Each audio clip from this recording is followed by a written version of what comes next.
Hey everybody, Prepper Nurse 1 here. Today's Monday, June 5th. The weather's not going to cooperate today at all. I'm going to show you up here. They're calling for rain, and we've had a couple sprinkles already, and there's going to be more rain coming.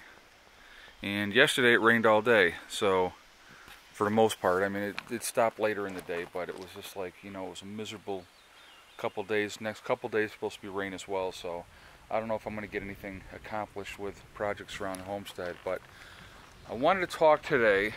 Subject of today's video is going to be know your area when S.H.T.F happens, okay? So what do I mean by know your area?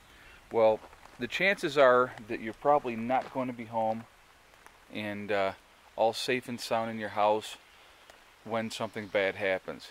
You could be at work, you could be on the road, you know, you could be out visiting somebody, out in the town or whatever. So knowing your area. So like basically the chances that you're either going to be at work or going to be at home are probably your better chances of being there in one of those two places when S.H.T.F would happen, okay?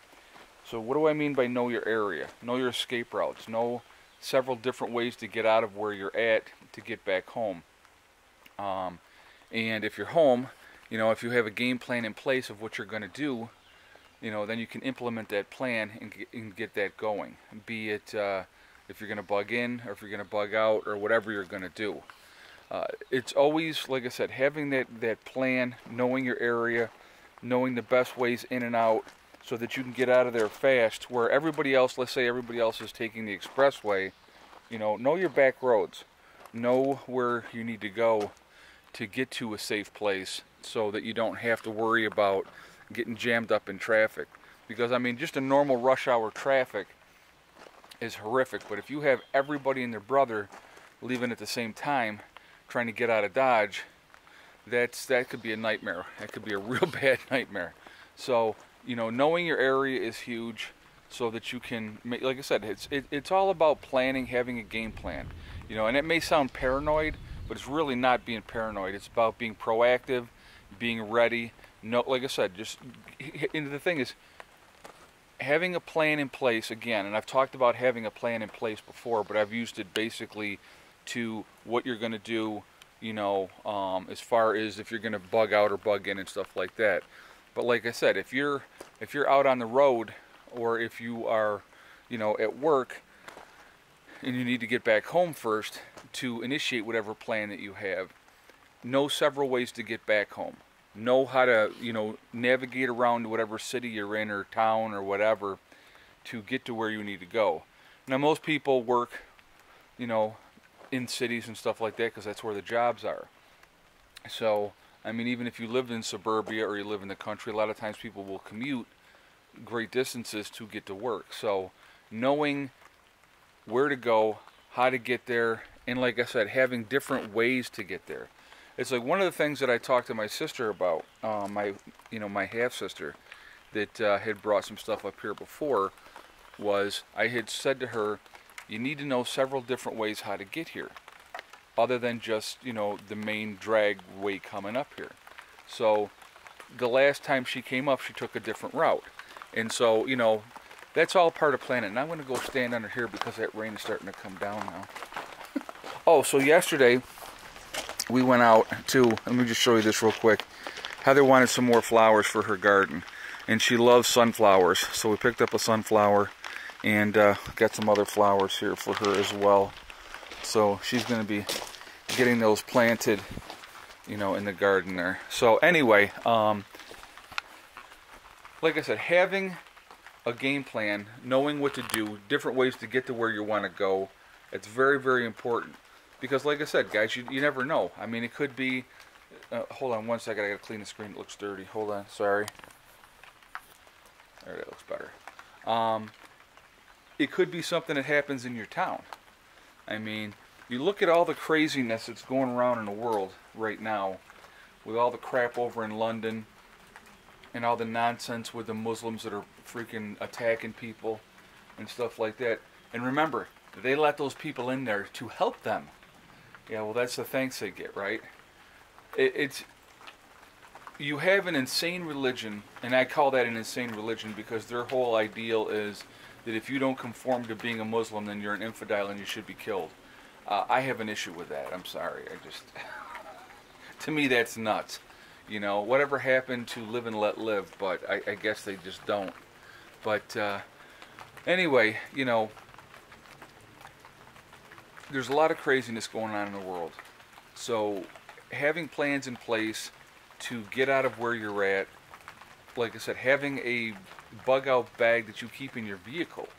I always keep one in my truck because I figure if I'm out someplace and I'm on the road and something happens and then I can't drive, at least I have my pack. I got a couple days worth of food. You know, I have things to make a fire, shelter, the whole 9 yards. I have something to work with to start out with. I'm not going to be left high and dry. I mean, and that's real important. I mean, you know, because the last thing you want to do is be someplace, be a prepper, be prepared, and then have nothing with you when you need to do something. I mean, that's kind of frightening. So, you know, with having a game plan and having things put in place and having ways out to be able to get out of where you are, that's very important. And so that's something that people need to think about, okay? And, you know, it's, I don't know, it's, I don't think a lot of people think about those things, you know? They just kind of figure, well, I'll probably be home. Well, the chances are you might not be home. I have to get this pile burnt off here soon.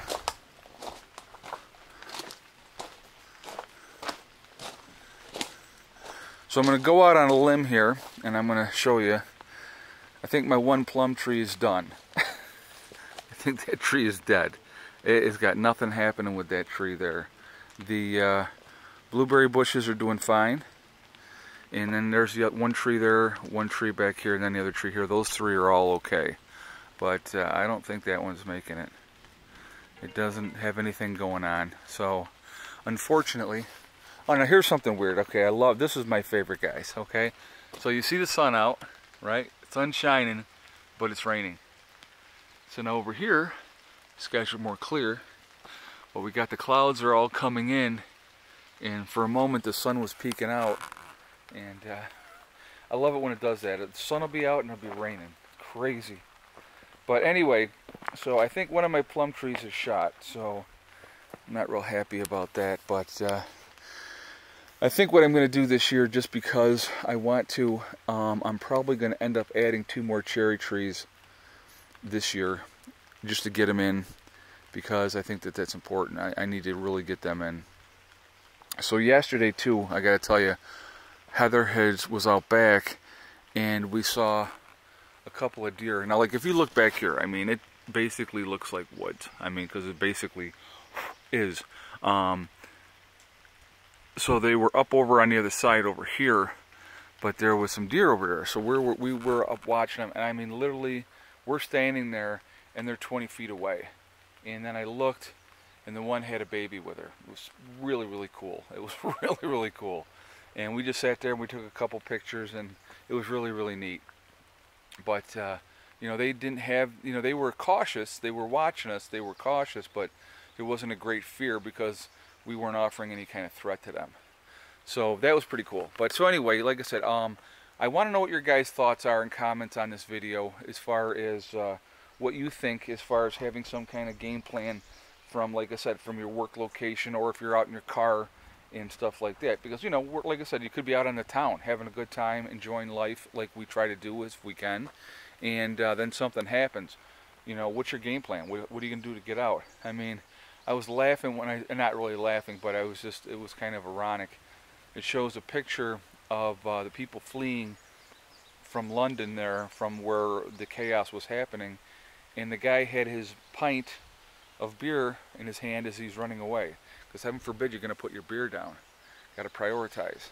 So I just, having a game plan and having an idea of what you want to do, it's always good to take action and not react, okay?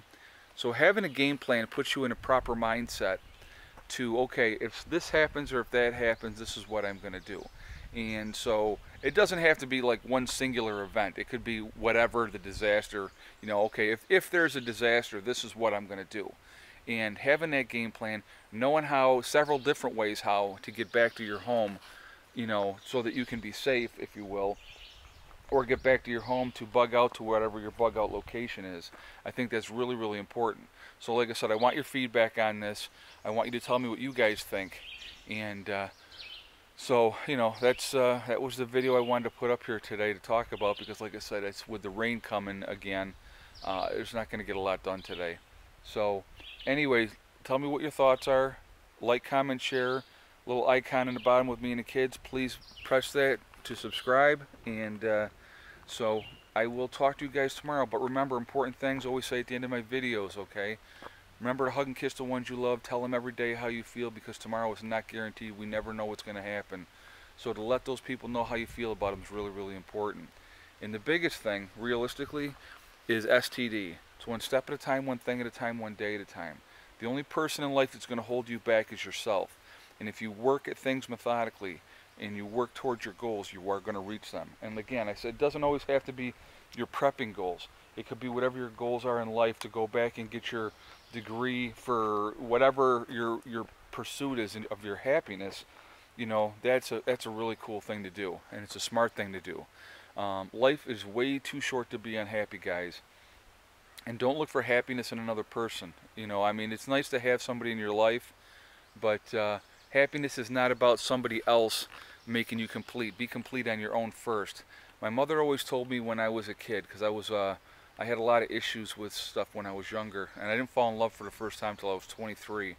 And up to that point, I remember saying to her, I don't believe in love. And she had told me it's the greatest thing, and I never forgot it. She goes, how can anybody else love you when you don't even love yourself? So realistically, you have to love yourself first before anybody else could truly love you.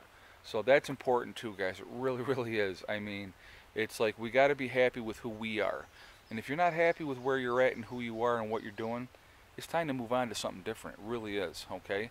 So listen, hang in there. I will talk to you guys tomorrow. Prepper Nurse 1 out for now. And that'll do it.